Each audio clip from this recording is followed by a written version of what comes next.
Himmatnagar Ilol road પર પર્યાવરણનો નાશ, જંગલી ઘાસના નિકાલની આડમાં લીલાછમ વાવના વૃક્ષો પણ ભડકે પડ્યા. એક તરફ સરકાર વૃક્ષ વાવો, પર્યાવરણ બચાવવાના મોટા ઉપાડા સાથે અભિયાન ચલાવી રહી છે, તો બીજી તરફ હિંમતનગર ઇલોલ રોડ પર માનવીય બેદરકારીના કારણે પર્યાવરણને ગંભીર નુકસાન પહોંચાડવામાં આવી રહ્યું છે. હિંમતનગર તાલુકાના ઇલોલ માર્ગ પર ખેતરના શેડા કે જંગલી ઘાસ દૂર કરવાના નામે કરવામાં આવતી સળગાવવાની કામગીરીમાં લીલાછમ બાવળના વૃક્ષો પણ સ્વાહા થઈ રહ્યા છે.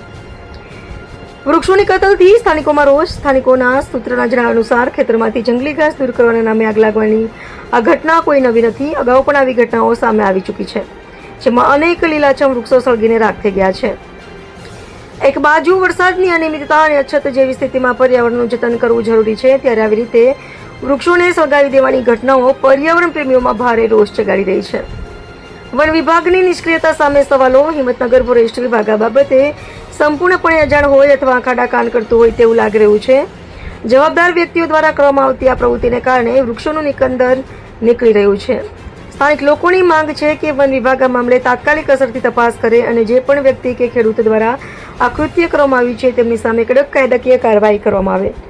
આમ એક તરફ પર્યાવરણની રક્ષા માટે સરકારી તંત્ર મથામણ કરી રહ્યું છે, તો બીજી તરફ હિંમતનગરના ગ્રામ્ય વિસ્તારોમાં વૃક્ષોની કતલ સમાન આ ઘટના પર તાત્કાલિક રોક લગાવવી અનિવાર્ય બની છે.